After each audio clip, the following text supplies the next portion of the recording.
사도행전 16장 16절에서 26절까지 함께 읽습니다. 우리가 기도하는 곳에 가다가 정하는 귀신 들린 여종 하나를 만나니 참으로 그 주인들을 크게 이하게 하는 자라. 바울과 우리를 쫓아와서 소리질러 가로되 이 사람들은 지극히 높은 하나님의 종으로 구원의 길을 너희에게 전하는 자라 하며 이같이 여러 날을 하는지라. 바울이 심히 괴로워하여 돌이켜 그 귀신에게 이르되 예수 그리스도의 이름으로 내가 네게 명하노니 그에게서 나오라 하니 귀신이 즉시 나오니라. 종의 주인들은 자기 이익의 소망이 끊어진 것을 보고 바울과 실라를 잡아가지고 저자로 관원들에게 끌어갔다가 상관들 앞에 데리고 가서 말하되 이 사람들이 유대인인데 우리 성을 심히 요란케 하여 로마 사람인 우리가 받지도 못하고 행치도 못할 풍속을 전한다 하거늘 무리가 일제히 일어나 송사하니 상관들이 옷을 찢어 벗기고 매로 치라 하여 많이 친 후에 옥에 가두고 간수에게 분부하여 든든히 지키라 하니 그가 이러한 영을 받아 저희를 깊은 옥에 가두고 그 발을 착고에 든든히 채웠더니 밤중쯤 되어 바울과 실라가 기도하고 하나님을 찬미하며 죄수들이 듣더라. 이에 호련히 큰 지진이 나서 옥터가 움직이고 문이 곧다 열리며 모든 사람의 매인 것이 다 벗어진지라. 아멘. 하나님의 사람 바울과 실라가 우리 주 예수님의 구원의 복음을 전하였습니다. 전하였다가 이제 이 귀신 들려서 점을 치는 여종을 하나 만나게 되는데 그 여종이 여러 날을 괴롭게 합니다. 그래서 사도 바울이 내가 너에게 명하노니 그에게서 나오라 명령하고 귀신이 즉시 떠나갔습니다. 종의 주인들이 그 여종을 통해서 점을 아주 소위 말하면 너무 잘하기 때문에 돈을 많이 벌어왔습니다. 그런데 점하는 귀신이 쫓겨나간 다음에는 그 여종이 점을 못 치게 되니까 돈을 못 벌게 됐습니다. 이 도시에서 아주 큰 세력을 아마 가지고 있었던 주인들이었던 것 같습니다. 그래서 사도 바울과 실라를 잡아가지고 관원들에게 끌고 갑니다.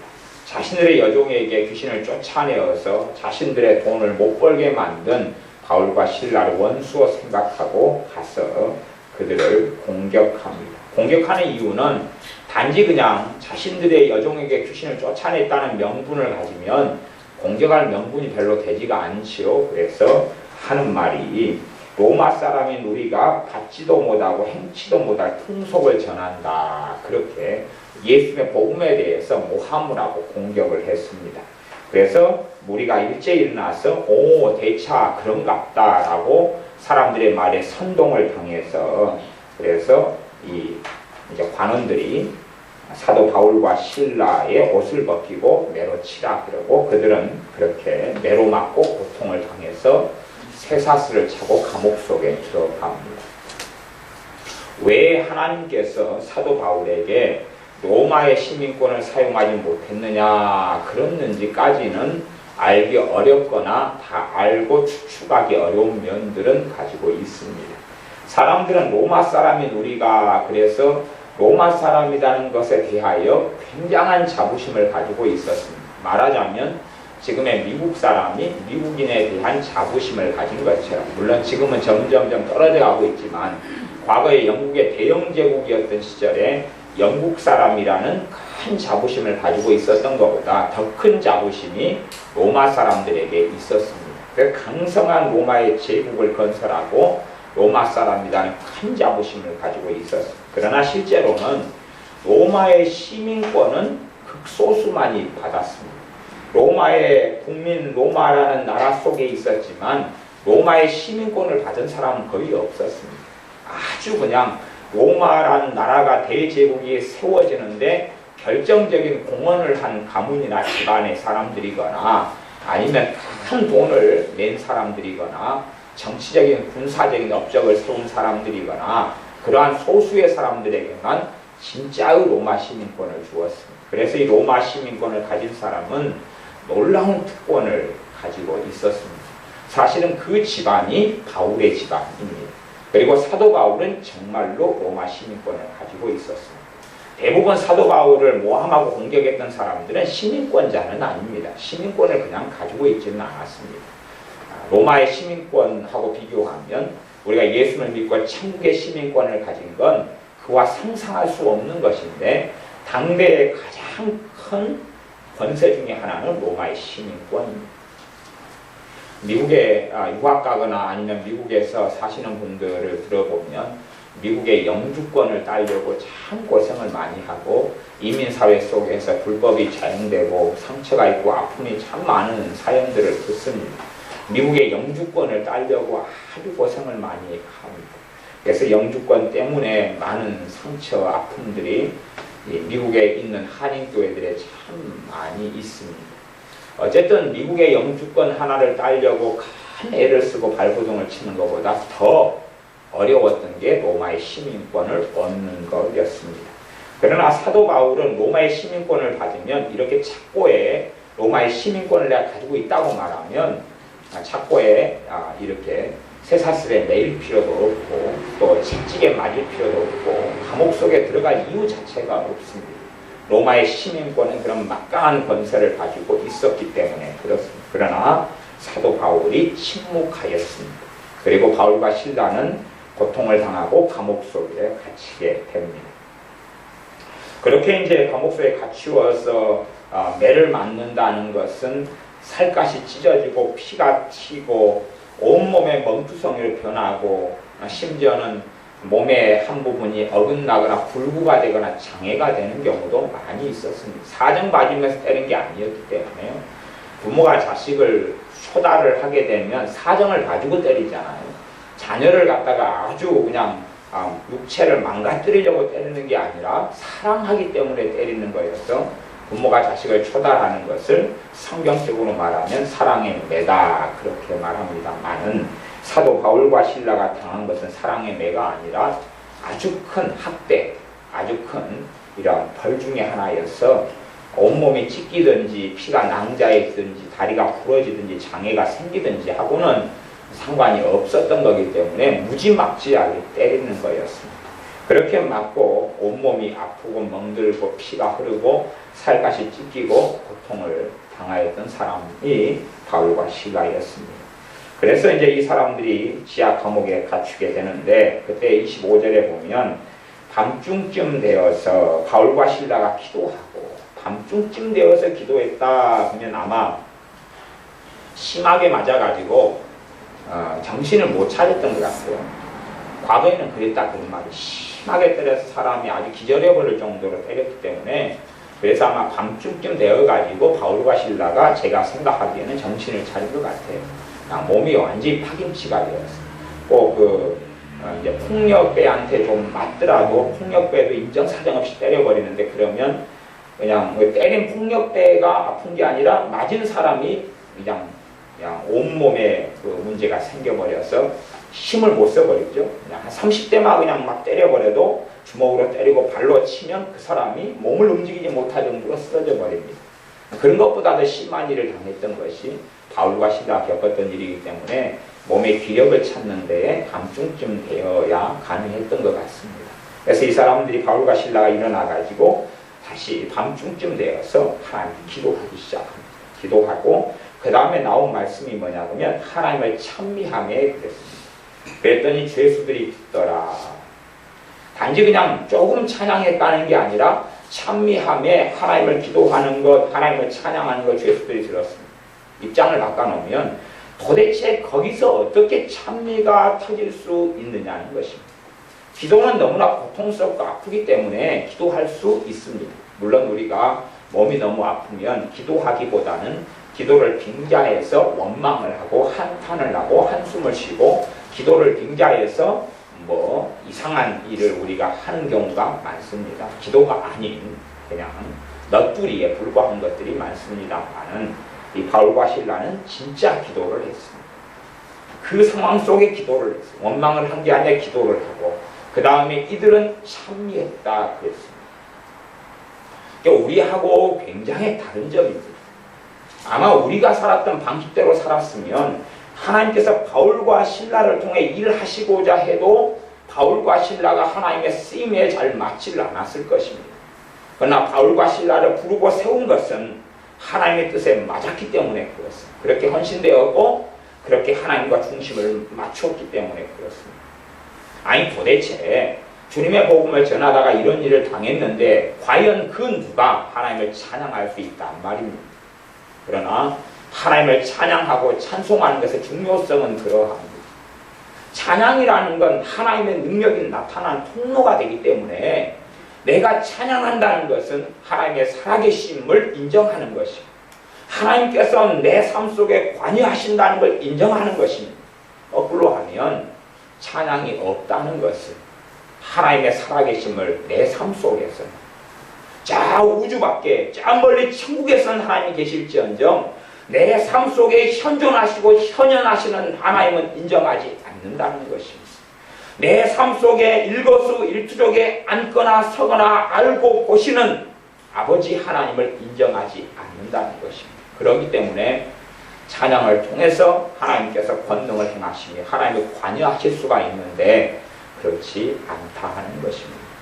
이 바울과 실라의 이 감옥 속에 지하 감옥에 쇠고랑에 차여서 잡혀있고 병들어 아파서 피가 뚝뚝 떨어지는 이 비참한 형국 속에 이들은 찬미하고 하나님을 찬양합니다. 단어적으로 이야기한다면 찬미, 찬양, 찬송, 송축, 영어로 킹제임스 버전 NASB 같은 경우는 송축하라 하면은 bless, Lord 이렇게 말하는데 bless, God bless you 그렇게도 쓰이고 하나님을 찬양하라 bless God, bless Lord 그렇게 말하는데 실제적으로 이제 NIV나 아니면은 굿뉴스 바이블이나 이런 새로운 번역 성경으로는 그냥 praise 이렇게 번역되어 옵니다. 차이는 별로 없어요. 과거에 썼던 말은 bless라는 말 하나로 이것저것을 다 사용했던 그런 때의 이야기입니다. 영어 이야기라니까 좀 복잡해지죠. 어찌됐든 송축하라, 찬양하라, 아니면 하나님을 경배하라, 찬미하라, 찬송하라, 찬양하라 이것이 같은 말이다 그 말입니다. 같은 말이다 그 말이에요. 태양이나 해나 좀 해보다는 고상한 말이 태양이 되겠지만 그렇게 해서 우리가 여러 가지 하나를 가리킬 때도 여러 가지 방향에서 이야기를 많이 합니다. 저도 그래서 자전거 같은 경우는 두 가지 말로 씁니다. 제가 도로를 자전거를 타고 갈 때 뒤에서 차가 빵빵빵 되잖아요. 그러면 제가 돌아보면서 한마디를 합니다. 이건 자전차입니다. 자전차는 앞에 가는 차가 우선권이 있잖아. 그 다음에 이제 인도를 막 달려갈 때는 사람들이 왜 이 인도에 자전거를 몰고 오냐고 이건 자전거입니다. 코에 걸면 코걸이, 귀에 걸면 귀걸이인데 그래서 자전거도 그런 두 가지로 쓰지요.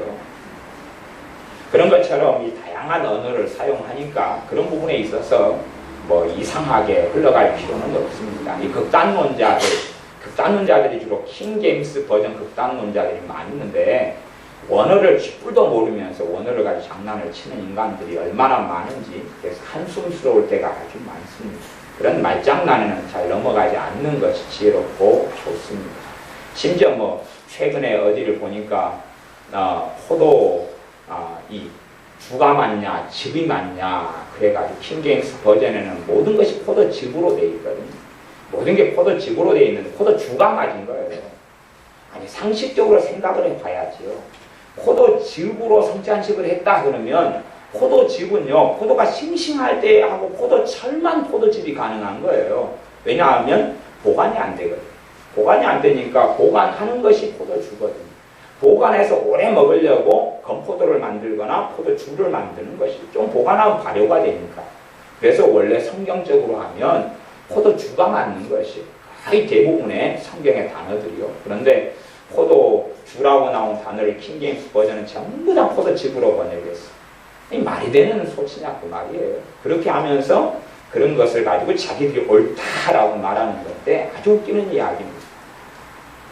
심지어 그런 이상한 번역들이 많습니다. 그래서 절대적인 킹제임스 버전 추종론자들이 아주 많은데 말하자면 동물 이야기를 하면 토끼하고 사반이 있어요. 근데 그게 두 개가 유사하게 나옵니다. 성경에는.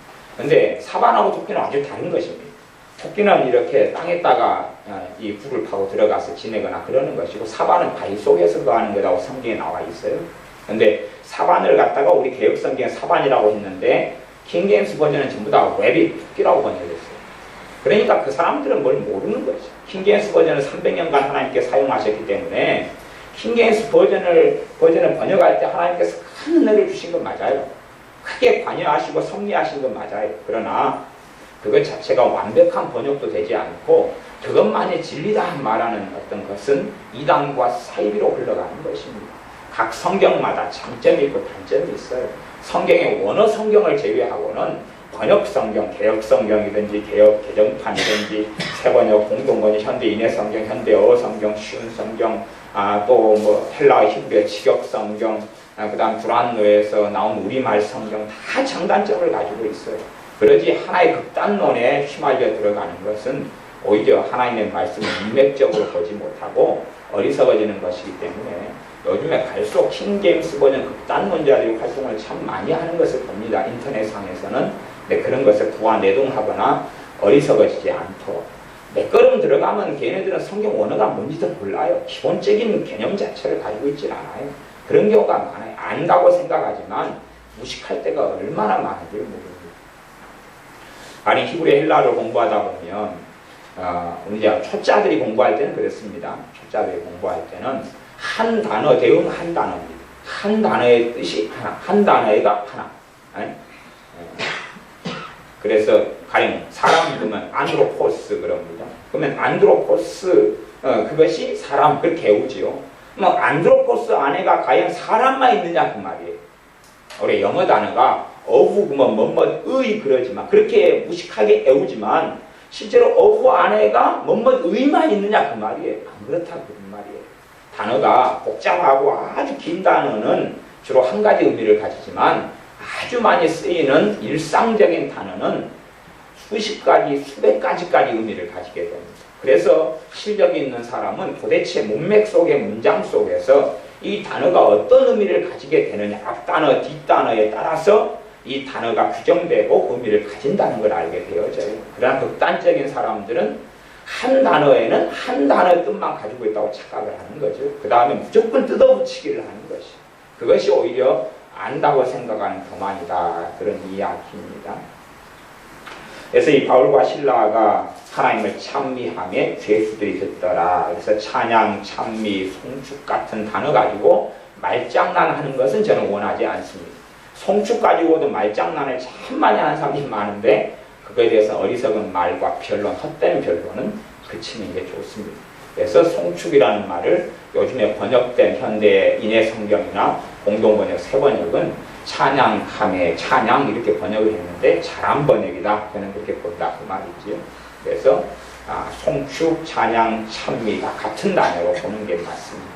그래서 하나님을 찬미하며 찬양하며 죄수들이 들었다. 그 다음에 무슨 일이 벌어지느냐 그러면 27절인데 간수가 자다가 26절 이에 호련히 큰 지진이 나서 옥터가 움직이고 문이 곧다 열리며 모든 사람의 매인 것이 다 벗어진지라. 물론 모든 죄수들이 다 매인 게 다 벗겨졌지만 그 죄수들은 자유를 얻지 못했습니다. 아마 간수가 들어와서 다시 다 채웠어요. 다 채워. 너희들은 못 가. 그리고 바울과 실라만 간수장이 끄집어내가지고 치료를 해주고 그 다음에 그들에게서 예수의 복음을 듣고 간수하고 간수의 가족들이 다 예수를 믿고 구원받았습니다. 그래서 이 간수에게 말하기를 간수가 묻습니다. 30절에 저희를 데리고 나가 바울과 실라 앞에 엎드려가지고 데리고 나가서 선생들아 내가 어떻게 하여야 구원을 얻으리까?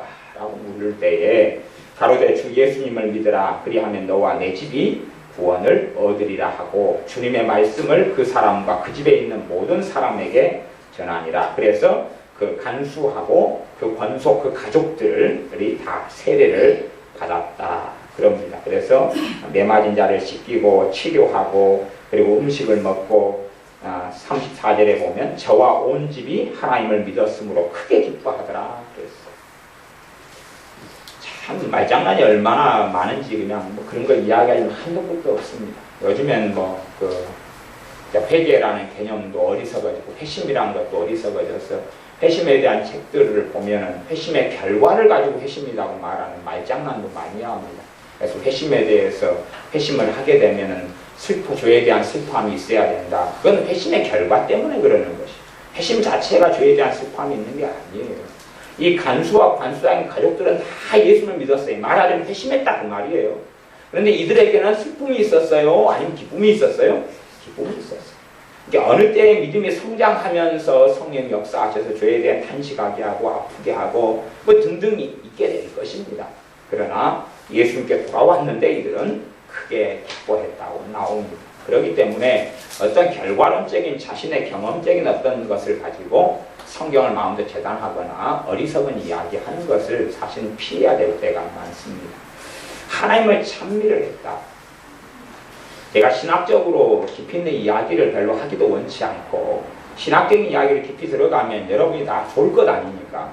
그 이야기가 아니라 실제로 내 삶 속에서 찬양, 찬미 혹은 찬송을 내가 실제로 하나님의 명령에 따라서 하게 하는 것이 말씀의 요지입니다. 하나님이 명령하셨으니까 찬송하라고 찬양하라고 명령하셨습니다. 순종하는 것이 우리의 도리다 하는 이야기입니다. 순종을 하려면 찬송이 뭔지를 모르는데 어떻게 순종하겠느냐 하는 겁니다. 그래서 오전의 말씀에는 찬송의 의미가 악보나 믿음이나 콩나물을 먼저 치워야 된다 그랬습니다. 대신 제가 콩나물국을 끓여 드시지 말거나 오늘 점심 때도 메뉴가 콩나물 무침이 나왔잖아요. 그걸 없앤다는 이야기를 제가 한 건 아닙니다. 콩나물국도 끓여 드시고 콩나물 찌개, 콩나물 무침도 해 드시고 마침 콩나물 가지고 부침개를 부쳐 드시든지 마시든지 알아서 하시라 그 말입니다. 근데 이 악보에 있는 콩나물을 이야기하는 것입니다. 악보에 있는 콩나물. 악보에도 콩나물이 많이 있어요. 콩나물 꼭지도 있는 게 있고 없는 것도 있고 콩나물 머리가 시커먼 놈도 있고 하얀 놈도 있고 막 그렇게 많이 있다 그 말. 콩나물 밑에 또 점이 찍힌 놈도 있고 안 찍힌 놈도 있는데 걔네들 콩나물들을 제거하는 가운데 무엇이 중요하냐 그러면 내용, 가사가 중요하다 그 말입니다. 그리고 그것을 잘 모르겠는 분은 시편 1편부터 150편까지를 참조하셔가지고 그 세계 속에 들어가시라 하는 것입니다. 좀 어려운 이야기지만 옛날 이야기를 좀 하면 옛날 이야기요. 우리 조선시대나 그 앞에 고려시대나 조선시대 이야기를 좀 한다 그러면 시가 유행했습니다. 그걸 고대시조라 그럽니다. 사실은 시가 유행했는데 시가 유행한 이유가 있어요. 본질적으로. 시를 통해서 그들이 가지고 있는 사상, 올바르고 바른 가치관, 백성을 위하는 가치관이라거나 아니면 어떤 신념들을 시를 통해서 사람들의 삶 속에, 심령 속에, 인성 속에, 인격 속에 뿌리내리게 하려는 방식으로 시를 사용했습니다. 그렇게 좀 가다가 그 다음에 이제 어리석어지고 변질되어서 시하고 아니면 어떤 인생의 가치관이나 세계관이나 사상, 말하자면 공맹사상이라든지 아니면 노자사상이라든지 순자사상이라든지 또 이런 한비자 계열하고 또 공자 계열하고 이렇게 한바탕 하기도 하고 그다음에 덕자 계열하고 막 이런 여러 가지 좀 문제들이 많이 옛날에 있었어요. 근데 그런 어떤 사상들을 시를 통해서 삶 속에 실제로 마음 속에 실제로 그 사람에게 체화시켜 주려고 사용했던 방식이 사실은 시의 방식 속에 속합니다. 근데 시간이 흘러가서 시는 시가 되고 오히려 시가 실용성보다는 남녀상열지사라든지 남녀상열지사는 좀 어려운가요 말이? 남녀상열지사는 남녀 간의 애정 문제, 사랑 문제 이런 걸 다루는 걸 남녀상열지사라 그럽니다. 고등학교에 시험 문제 나오니까 그 남녀상열지사에 대한 시가 다음 중 아닌 것은 그러니까 고등학생까지만 기억하시면 되고 그래서 남녀 간의 애정이라든지 아니면 풍경이라든지 자신의 감성, 정서라든지 외로움, 쓸쓸함이 이쪽으로 이제 변질돼 버리는 것이 변질돼 버리는 것. 물론 시가 그렇게 쓰이는 것 자체가 잘못이다 그렇게 보이지는 않지만 시가 나왔던 어떤 배경 중에 하나를 제가 설명하는 것입니다. 하나님께서 시편이라는 것으로 시를 이렇게 딱 모아놓으셨어요. 150편. 물론 시는 성경의 시는 그것만 존재하지는 않습니다. 신학적으로는 시를 함축하고 있는 성경 66권 가운데 5권입니다. 어디서부터냐 그러면 욥시, 잠전, 아라 그러는데 욥기, 그 다음 시편, 잠언, 전도서, 아가서 5권이 시로 되어 있어요. 또 우리 눈에 보기에는 욥기 같은 것은 아무리 봐도 산문이지 시가 아니게 보입니다. 번역상의 오류예요. 번역상의 오류.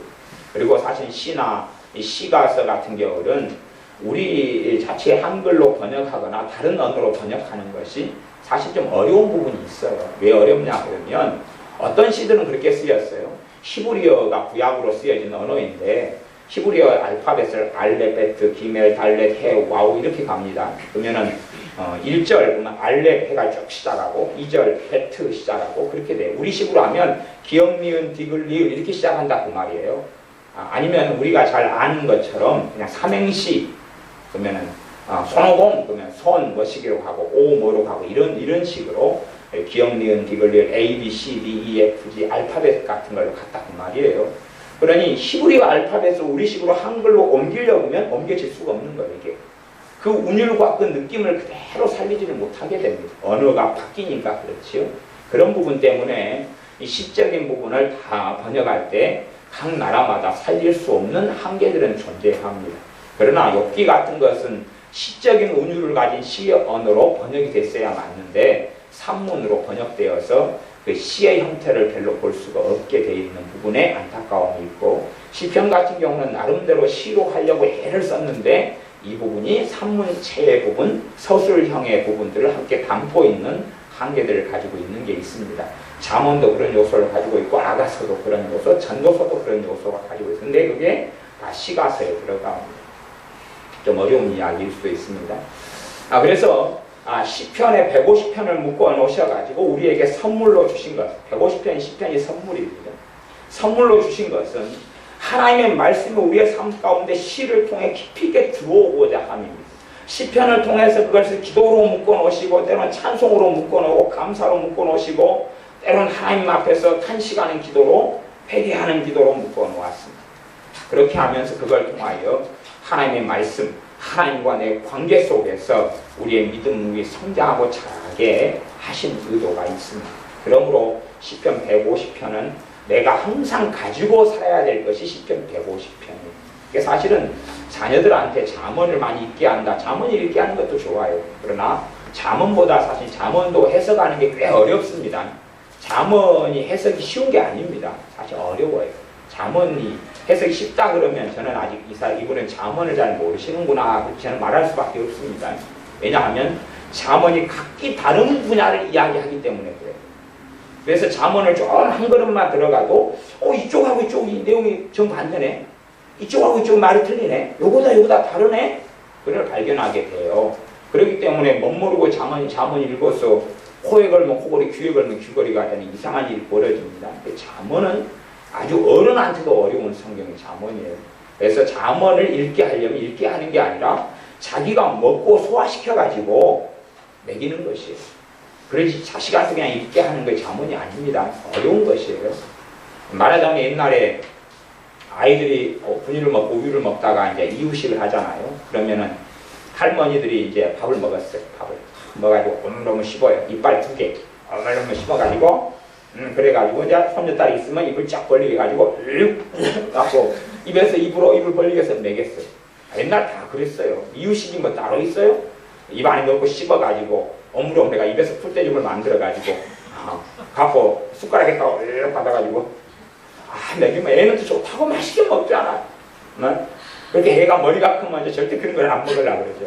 근데 잘 모를 때 진우 같은 애들은 그렇게 먹이는 거예요. 그냥 이게 이렇게 막 설사하고 그러잖아요. 그러면은 입으로 씹는 게 제일 좋아요. 그러면 엄마가 씹거나 뭔가 씹어가지고 이렇게 뱉어가지고 그래가지고 먹이는 거예요.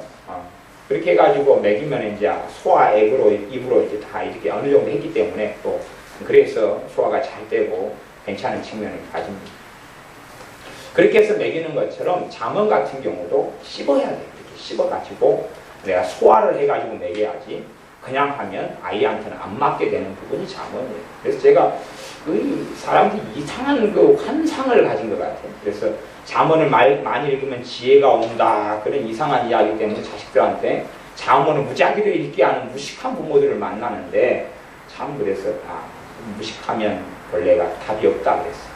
미련하면 손발이 고생한다 그랬고 무식하면 하여튼 말이 안 통한다 그랬어요. 지혜로운 사람의 최고의 강적은 무식한 사람이다. 그런 말도 있습니다. 그래서 씹어가지고 먹이지 않으면 어려운 게 자문이에요. 그 다음 시편은 이제 그렇지 않아요. 시편은 그렇지 않기 때문에 시편은 대신에 우리가 이 찬양도, 여러분이 부르는 찬양도 리듬이 들어가면 리듬에 주목하게 되지 내용에 주목하게 되질 않아요. 그래서 리듬은 사용하는 건 좋고 악보와 콩나물 애들은 사용하는 게 좋지만 근원적으로 이 가사 속에 여러분이 들어가셔야 되고 내용 속에 들어가셔야, 그게 찬양과 찬미. 찬양과 찬미의 기본은 내용이고 가사예요. 그래서 가사에 대한 묵상이 필요하고 가사를 읽는 게 필요하고 가사를 음미하는 게 필요합니다. 여러분의 기도, 요게 지금 시편은 이걸 전반적으로 기도라고 그냥 말하기도 합니다. 어떤 이들은 기도를 하고 말하기도 해요. 어떤 이들은 이걸 전반적으로 찬양 찬미라고 이야기하기도 합니다. 그렇기 때문에 여러분이 기도에 대한 폭을 사실은 좀 넓히시는 게 필요해요. 기도에 대한 폭을 넓히시는 게 필요해요.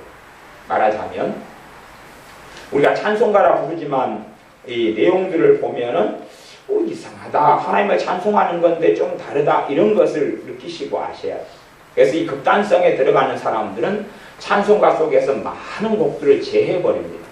여러분이 좀 신앙 연수가 적거나 그런 걸 잘 모르시는 분들은 그런 경험이 없으실 수가 있는데 찬송의 개념의 극단성에 들어가는 사람이 있어요. 그래서 말하자면 경배와 찬양 같은 곡들만 찬송이다. 그리고 나머지는 찬송이 아니다, 이러한 흐름도 있습니다. 그런데 찬송의 폭넓은 것을 이해하지 못했기 때문에 그렇고, 시편의 150편의 그 찬송의 경향성을 이해하지 못했기 때문에 하는 어리석음이, 자기가 가진 이론으로 성경을 무시해버리고 멸시해버린 과거에 장로의 무전으로 하나님의 말씀을 폐하는 어리석음처럼 그렇습니다. 그래서 제가 옛날에 90년대, 80년대 이럴 때도 한참 그런 어떤 이슈들이 일어나가지고 경배와 찬양, 말하자면 찬양하라 구세주 예수, 이런 찬양들 말고는 찬양이 아니다. 거룩하신 하나님 찬송합니다, 그런 거 말고는 찬양이 아니다. 그래가지고 제거를 했거나, 또 저는 또 그런 성가대 지휘자 밑에서 성가대로 몇 년을 있기도 했습니다. 그렇기 때문에 그런 극단성을 제가 경험해서 알고 있습니다만은 절대 그렇게 되지 않습니다. 제가 찬송가 가운데 행군 나팔 소리로 이걸 제가 읽어드리면, 행군 나팔 소리로 주의 호령 났으니 십자가의 군기를 높이 들고 나가세요. 선한 싸움 다 싸우고 의의 멸류관 받았으리라. 그러면 우리가 하나님을 찬양하는 내용은 아니잖아요. 그래서 극단성을 가진 사람에게 찬양이 아니다 그런단 말이죠. 그러나 시편에서는 이런 경향을 굉장히 많이 가지고 있어요. 그래서 우리가 하나님 앞에 찬양으로, 또 기도로, 기도 안에가 지금 찬양이 들어간다 그랬죠. 기도 안에가 기도와 찬양은 거의 겹친다 그랬습니다.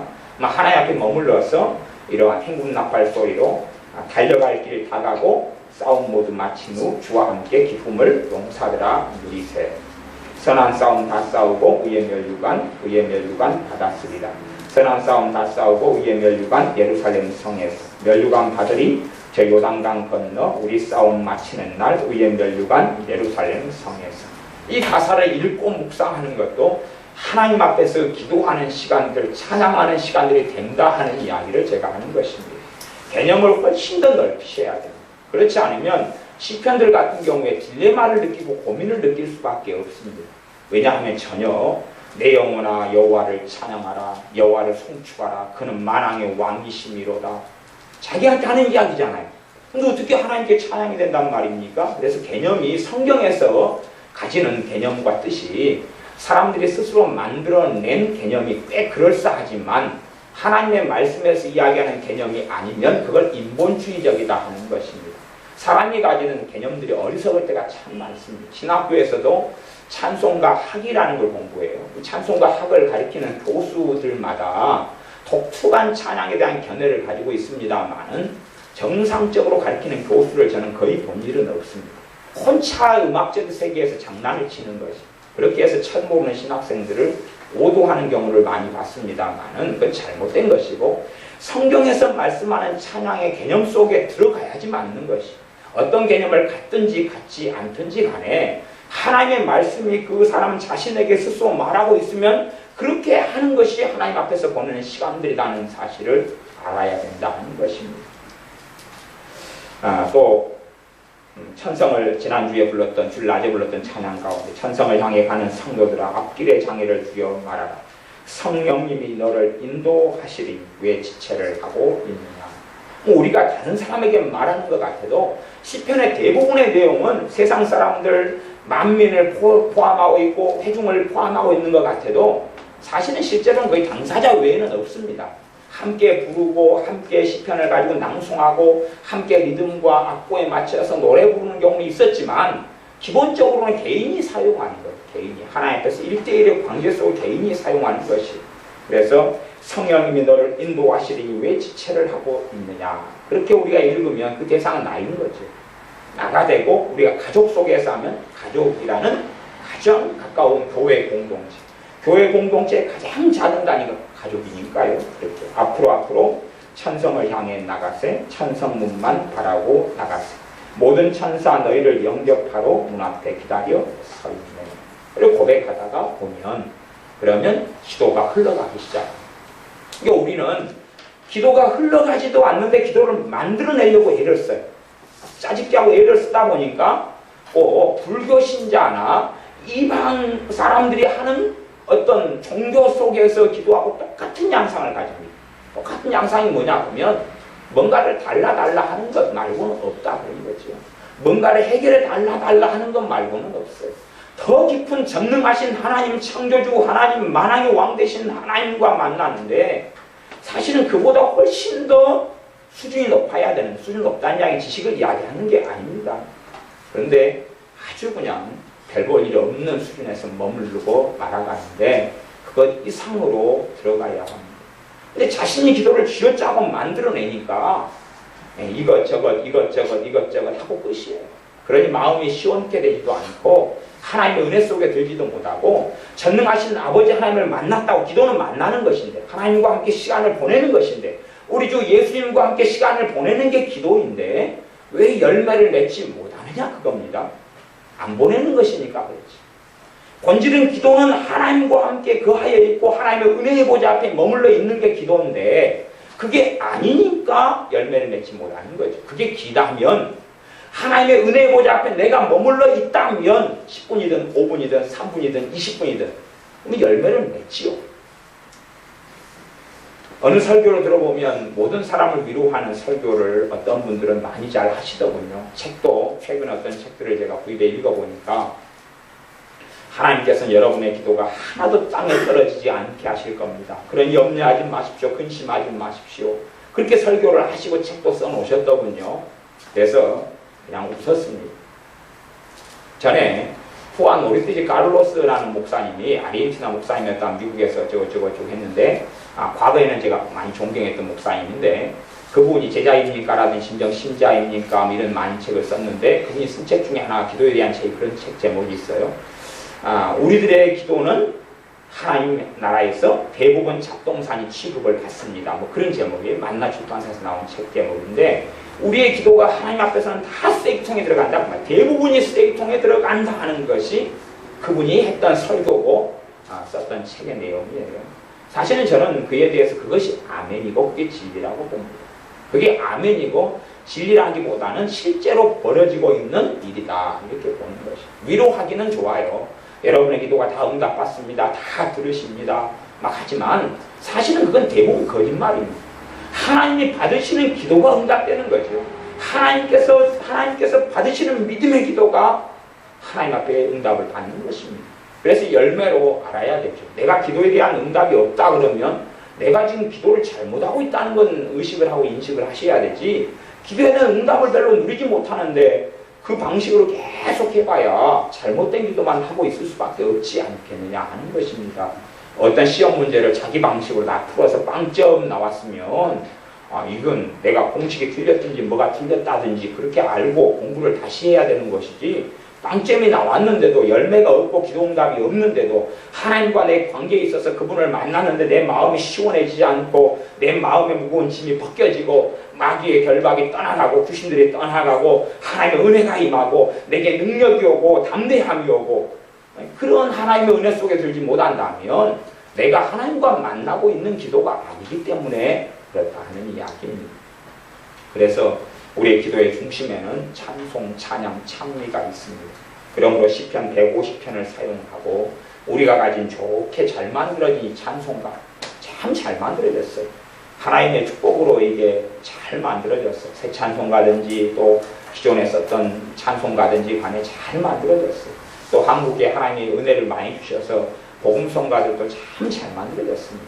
근데 대신에 콩나물을 좀 떼어놓으시고 음치도 찬양할 수 있고 그 다음에 좀 머리가 좀 내성마비도 찬양할 수 있고 다 찬양할 수 있다고 말이에요. 근데 악보를 가지고 오면 음치나 노래를 못 부르는 사람은 찬양을 못해요. 그게 하나님이 만든 찬양이 아니다 그 말입니다.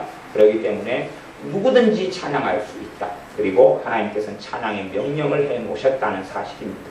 그 명령에 우리는 순종해야 됩니다. 명령에 순종해야 됩니다. 하나님의 명령에 순종하지 않고 하나님께 어떻게 서겠느냐 하는 것입니다. 나 절대 착각은 하지 마십시오. 교회에서 몇십 분 부르다가 갔으니까 난 찬양했다. 안 가지고 CD를 계속 들으면서 난 찬양하는 삶을 살고 있다. CD를 들으면서 흥얼거리고 하면서 난 찬양하고 있다. 아니 그거 말고 정말 그 가사를 묵상하고 그 가사의 마음에서 아멘 하느냐 그것이 찬양이다 그 말이에요.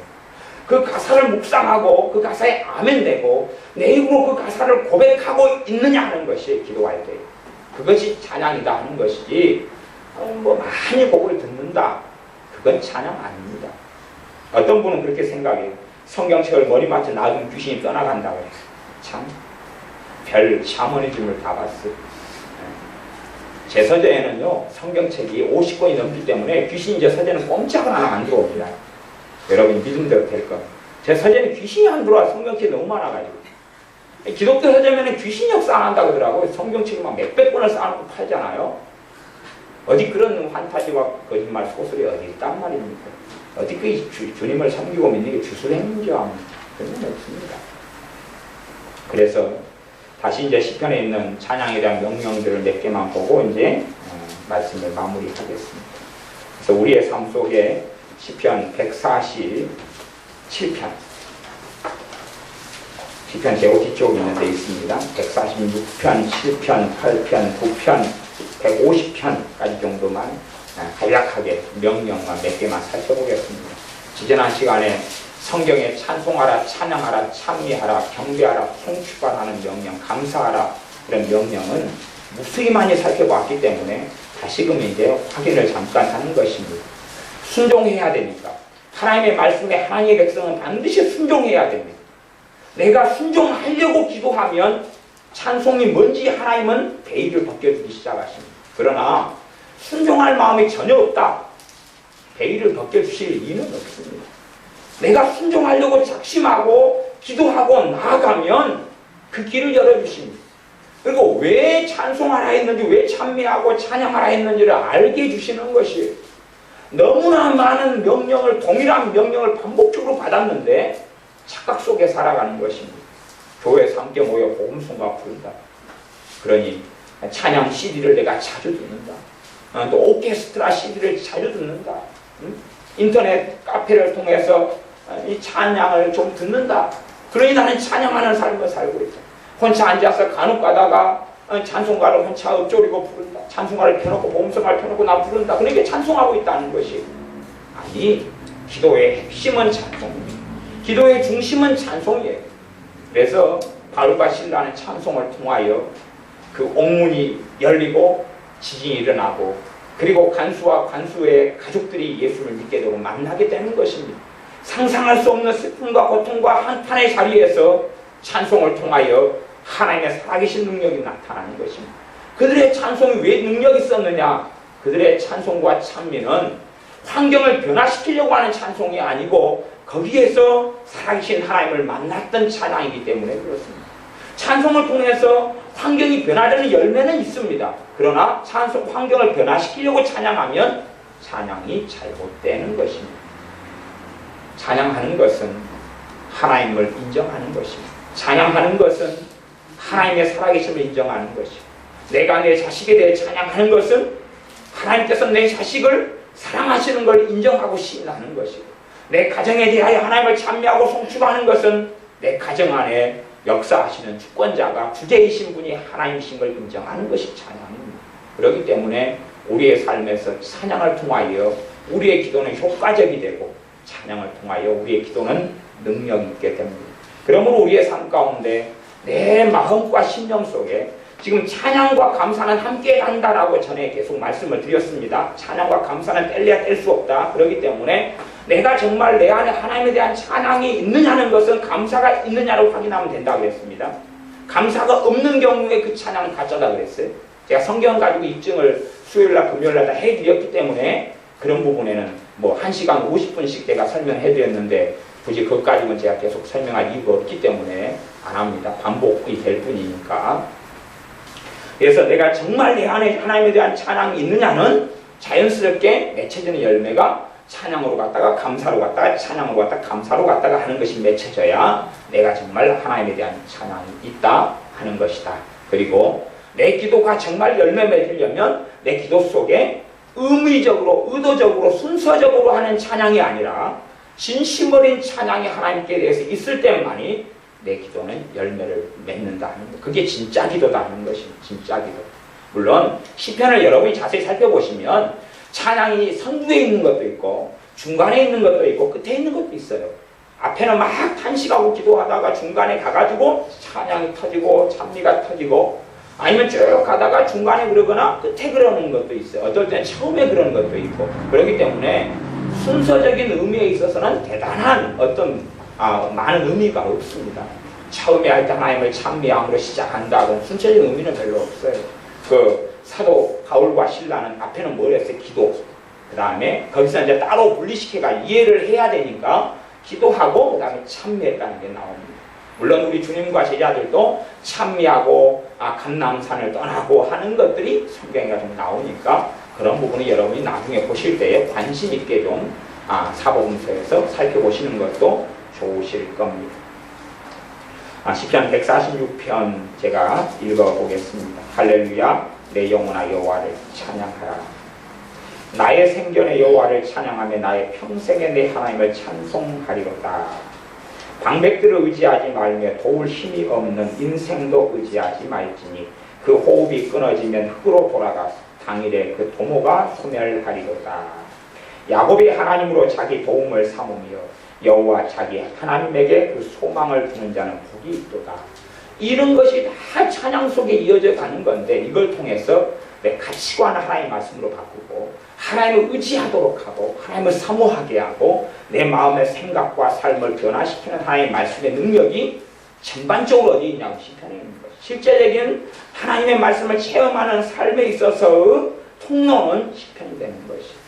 그래서 하나님의 말씀이 내 삶 속에 과연 찬양하는 삶이 적용되느냐 하는 부분에서 제가 설교하는 것입니다.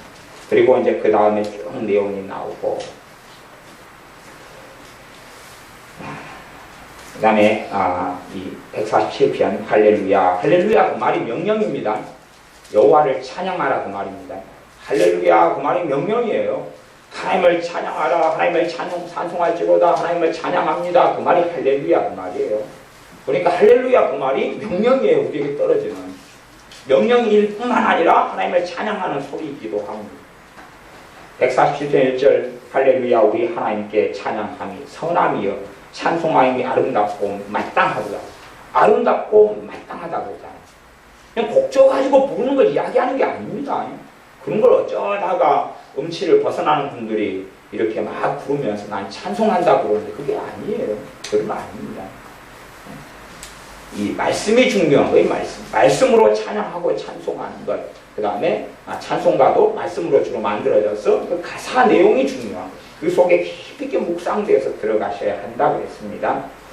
2절 여호와께서 예루살렘을 세우시며 이스라엘의 흩어진 자를 모으시며 상심한 자를 고치시며 저희 상처를 싸매시는 도다.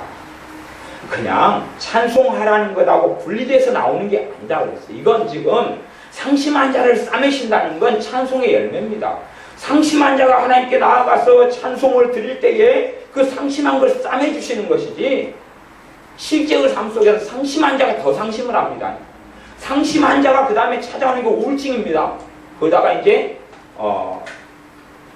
골산대교로 가가지고 타이밍을 하는 수도 있습니다. 왜? 아니, 마귀가 그렇게 끌고 가지 않습니다. 상처받은 사람이 더 받는 것이에요. 왕따 된 사람이 더 왕따를 당하는 거. 그게 치유되기 전까지는 그런 거지. 상심한 자를 싸매신 하나님을 그냥 만나는 게 아닙니다. 찬양 중에서 만나는 것이 찬양 중에서. 그러지 뭐 그것만 한 구절 몇 구절 떼와가지고 잘라내서 장난을 쳐봐야 하나님 말씀에 생명을 없애버리는 것입니다. 어떤 사람이 고양이가 너무 이뻐가지고 고양이를 너무 이뻤어요. 그러다 고양이를 들고 가다 보니까 너무 무거운 거예요. 그래서 아이고 또 고양이가 앵앵거리니까 시끄러워서 목을 잘라버렸어요. 그래가지고 나머지 목 없는 고양이를 들고 갔어. 이쁘다. 그리고 집에 가서 애들한테 아빠가 고양이 가져왔다 해주니까 애들이 다 기겁하고 쓰러졌죠. 피가 뚝뚝뚝 떨어지고 있기 때문에 죽은 거잖아. 하나님의 말씀도 임의대로 잘라버리면 생명을 잃어버리는 것이에요. 그런데 마음대로 임의대로 잘라가지고 보려고 그러니까 지금 이 시편 150편에 하나님의 말씀 푸는 열쇠가 찬송인 것이에요. 그 눈이 열리지 않으면 시편 150편을 정상으로 볼 수가 없어요. 5절 147편 5절 우리 주는 광대하시며 능력이 많으시며 그 지혜가 무궁하시도다. 그리 찬양하는 겁니다. 여호와께서 겸손한 자는 붙드시고 악인은 땅에 엎드려뜨리시는도다. 사람들은 자기 마음대로 인본주의적으로 생각을 해요. 그래서 로마 카톨릭 교황이라든지 베링간들은 다 하나님께서 다 그래도 하나님을 알지 못하고 주님을 알지 못하는 사람도 구원할 것이다. 도덕적으로 살면 괜찮다. 웃기는 소리를 하는데 하나님을 영화롭게 아니하고 하나님 앞에 예배하고 경배하지 않는 자들을 하나님은 악하다라고 말씀하십니다. 창조주 하나님 앞에 경배하고 예배하고 그분을 찬양하지 않는 자를 악하다고 그러는 것이. 하나님은 악인을 엎드려 뜨리시는 하나님이시지 악인이 회개할 때 구원하시지 회개하지 않는 악인은 엎드려 뜨리시고 무너뜨리시고 심판하십니다. 하나님을 몰라도 자기 마음대로 하나님의 사랑을 과된 망상적으로 생각해서 하나님의 거룩하심이 없는 것처럼 하나님의 공의로우심이 없는 것처럼 사랑 근간 말입니다. 이번에 내가 추접해가지고 그 사람 책은 언급하기도 싫은데 우리나라에 유명한 모 목사님이 있어요. 북한을 좀 추종하고 따라가는 모 목사님이 있는데 내가 이동까지만 이야기하려고 합니다. 이동 X 목사님이 있는데 규장에서 책을 냈어요. 그래서 책도 페이스가 들어가는 요상한 책을 냈는데 페이스북 어쩌고저쩌고 책이 있어요. 그 책의 내용에서 보니까 그런 내용이에요. 예수님이 그렇게 말씀하셨다는 거예요. 말씀하시는 거예요. 나보다 너가 더 소중하다. 아들아, 나보다 너가 소중해 딸아. 그렇게 예수님이 말씀하셨다는 거예요. 그게 십자가에서 예수님이 죽은 거다는 거예요. 예수님보다 나보다 너가 더 중요하니. 코미디도 아니고 웃기는 소리도 아니고. 그래서 사랑이 나오고 북한은 무조건 독자가 나오고 북한의 김정은 정권을 도와가지고 세우자는 웃기는 이야기도 나오는 것이. 어떻게 만왕의 왕 하나님보다 만주의 주 대신 주님보다 우리가 소중할 수가 있어요? 무슨 코미디가 그런 게 어디 있어요? 그렇게 말하지요. 어느 날 개미를 하나 데려와가지고 아들아, 개미가 네보다 소중해. 그 말 돼요? 또라이도 아니고. 바퀴벌레를 하나 데려와가지고 어이구 바퀴벌레 이뻐 내 아들 둘이 딸 하나 있는데 에이구 나는 니를 더 사랑해. 내 아들보다 딸보다 바퀴벌레 너가 더 소중해. 그건 맞아요 그게? 그럼 그 사람은 말을 정신병으로 보내야 되는 것입니다. 주님이 그랬다는 거예요. 야, 내 목숨보다 내 인생보다 내 삶보다 나보다 너희가 더 중요해. 지금도 그렇게 말씀하신다는 거예요. 무슨 그게 변태적인 이야기입니다. 그런 책들이 유명해지고 알려진다는 것 자체가 아주 인본주의가 극성을 부린다는 것이에요. 전능하신 하나님보다 어떻게 우리 인간이 더 높아지고 비길 수 있으며 어떻게 더 소중할 수 있느냐 하는 이야기입니다. 그런 것을 사랑이라는 명목 속에 계속 가르치고 설명하는 거예요. 예수님의 사랑을 막 설명하는 것처럼 이야기가 예수님 나타나셨어요. 나보다 너가 더 중요해요. 그러니까 내 목숨을 버리겠다. 아니, 사랑하셔서 구원하시려고 그러시는 거예요. 그냥 그대로. 사람의 죄가 사람을 불쌍히 여기시고 사랑하셔서 그 죄를 위해 자기 몸을 버리시는 것이지. 그리고 구원하시려고 그러시는 사랑이 있는 것이지. 거기에 말도 안 되는 판타지를 집어넣어가지고 주님보다 사람이 중요하다. 그런 코미디가 어디 있느냐 그 말이에요. 저는 가피불에서 계속 그 책에 대한 내용들을 받아보기 때문에 제가 엊그저께 받아본 내용이 그게 있더라고요. 그래서 참 아이고 그냥 어떻게 할 줄은 모르겠다. 세상이 정말 좀 미쳐서 돌아가는구나. 그런 생각. 사람들 무수히 많이 책을 사보겠죠. 그렇게 살아가겠죠. 인본주의적인 주님의 사랑을 변질시켜 취해가면서 그러나 결코 그렇게 되지 않습니다. 하나님을 정말로 찬양하는 자리에 나아갈 때는 그런 웃기는 이야기가 나올 수가 없는 것입니다. 하나님 말씀하시기를 나는 내 영광을 절대 아무에게도 빼앗기지 아니하리라 말씀하셨습니다. 하나님의 영광은 아무에게도 빼앗기지 않습니다. 아무도 하나님의 영광을 찬탈할 수 없습니다.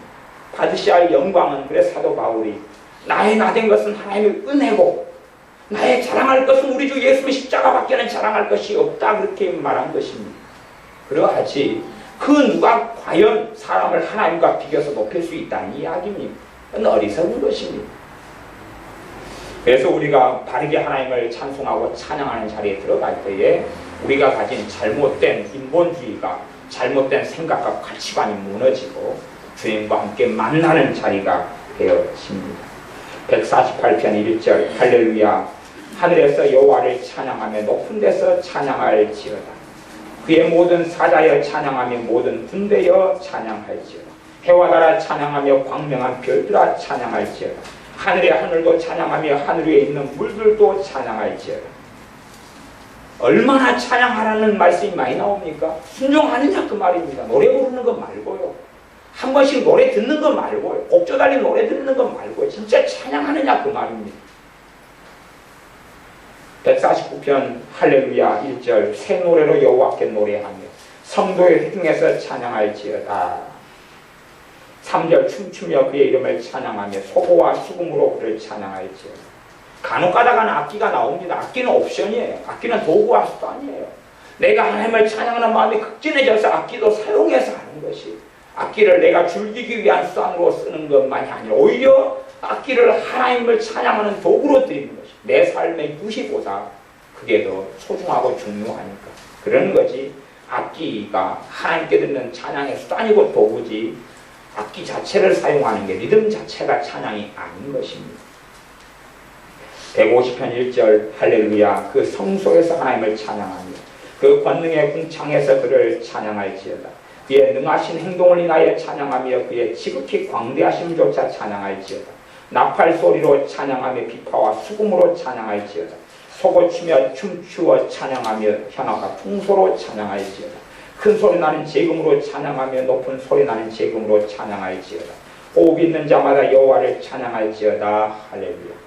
사람들이 생각해요. 오, 악기들이 다 나왔네. 오케스트라 만들라는 이야기네. 악기 가지고 해야 되네. 그러면 1절을 가볼까요? 그런 문자적인 의미라면 그 성소에서 하나님을 찬양하며 어디 성소로 들어갈까요 도대체?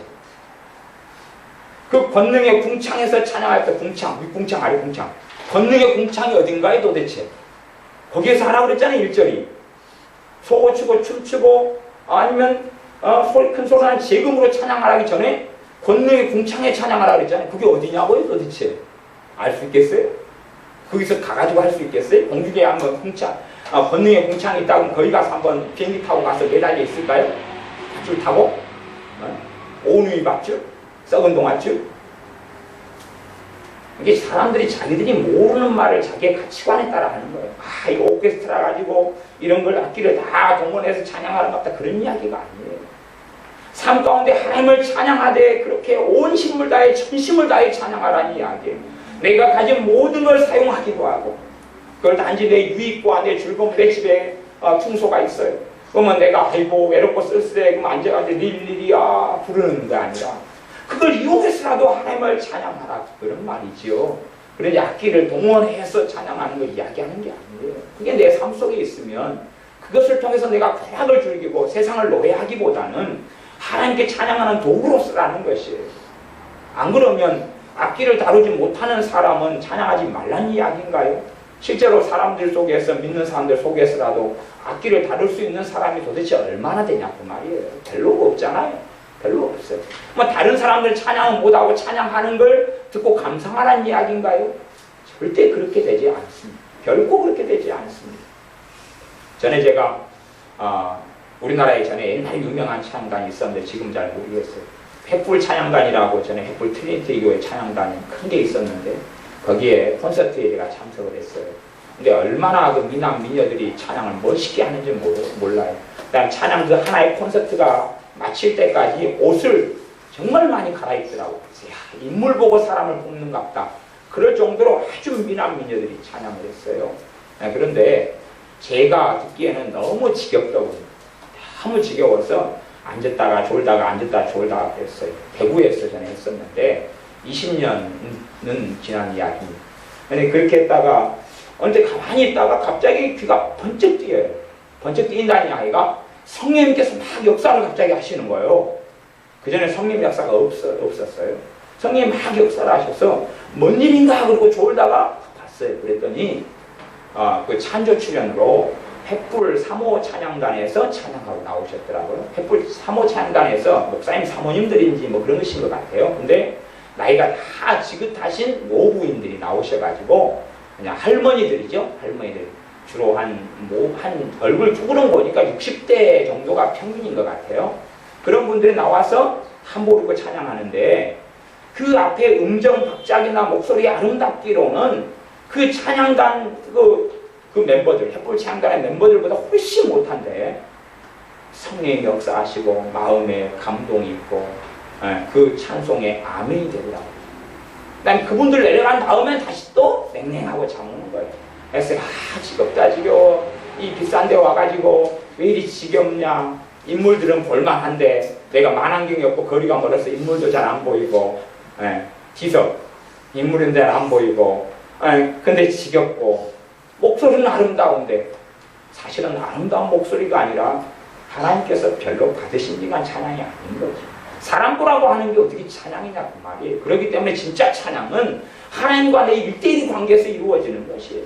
물론 대중 가운데서 찬양하는 거 수군과 비파로 모여서 함께 찬양하는 것도 당연히 있지요. 그러나 그것은 우리가 찬양을 돕기 위한 연습이고 훈련으로 교회나 모여서 함께 섬기는 거라는 것을 기본적으로 이해하시고 그래서 내 개인의 찬양과 삶에서는 이 시편을 기본적으로 가지시고 그 다음 시편을 가지고 읽고 묵상하시고 내가 좋아하는 찬양이 있다 그러면 일단은 콩나물을 먼저 떼어놓으신 다음에 그 가사를 계속 좀 읽어보고 묵상을 하시고 그리고 그걸 계속 그걸 해가지고 내가 10분 기도한다 그러면 여러분이 이제 시도해보시고 훈련을 해보세요. 10분 기도하는 동안에 여러분이 좋아하는 찬송이 있으면 펴보시거나 시편을 계속 한 편, 두 편, 세 편에 읽고 묵상하시고 그러면서 기도가 10분이다 그러면 그런 시간을 좀 보내보시라고 말. 그러다가 보면 막 기도할 마음으로 성령 역사하시고 기도의 내용들이 살아나기 시작한다 그런 말.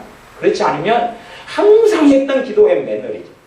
오늘 했던 기도가 똑같고 주님 내 자식 어째요? 다음날 내 자식 어째요? 주님 내 자식 돈이 짠하고 불쌍해요. 주님 내 자식 몸이 아파요. 맨날 똑같은 거 하다가 1년 365일 내내 그런 것이에요.